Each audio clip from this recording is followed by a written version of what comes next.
मित्र हो, संगीत ही आपल्या प्रत्येकाच्या ठायी कमी अधिक प्रमाणात नक्कीच असते आणि म्हणूनच आपण गाणी गात असतो किंवा गाणी ऐकत असतो. जो गाणी गातो त्याला आपण कलाकार किंवा गायक म्हणतो, पण जो गाणी ऐकतो त्याला आपण रसिक म्हणतो. आणि अशीच काहीशी गाणी आपण लहानपणी रेडिओवर ऐकलेली आहेत, जी गाणी आजही आपण ऐकतो आणि त्याचा आनंद लुटतो. अशीच काहीशी गाणी ज्याच्यामध्ये जिथे सागरा धरणी मिळते, घाल घाल वाऱ्या पिंगा माझ्या अंगणात, किंवा निंबोणीच्या झाडामागे चंद्र झोपला ग बाई, नाविका रे वारा वाहेरे, किंवा भक्तिगीत जिथे जातो तेथे तू माझा सांगाते, किंवा भावगीत असेल वाट येते स्वप्नातील संपते जणू, किंवा हिंदीमधील आजकल तेरे मेरे प्यार के चर्चे, तुमने पुकारा और हम चले आए, नाना करते प्यार तुम्ही से कर बैठे, बहना ने भाई से कलाई पे प्यार बांधा है, त्याच्यानंतर रहे ना रहे हम, अशी अनेक हिंदी मराठी गाणी ज्यांनी गायलीत त्या सुमन कल्याणपूर यांचं निधन काल 31 मे रोजी झालं. आणि साहजिकच त्यांच्या निधनाचं दुःख माझ्यासारख्या लाखो कलाकारांना आणि रसिकांना देखील झाले असेल यात काही शंका नाही. आणि त्यांच्या या निधनाच्या निमित्तानं त्यांची आठवण म्हणून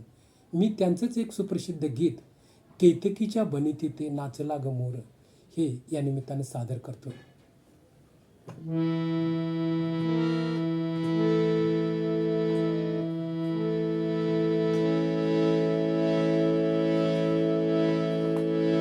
केतकीच्या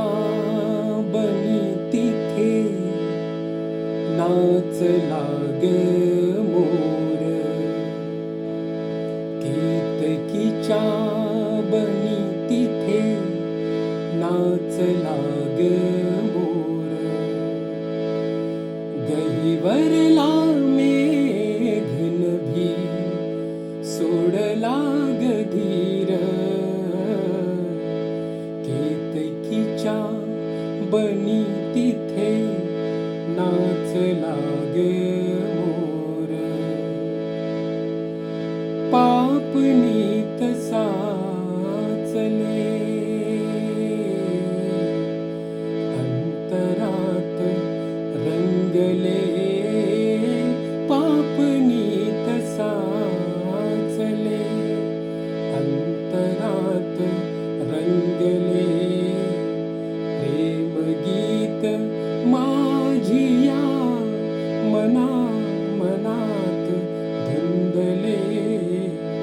ओठावरी भिजला ग आसावला सूर, गहिवरला मेघन भी सोडला ग धीर, केतकीच्या बनिती ते नाचला ग मोर, केतकीच्या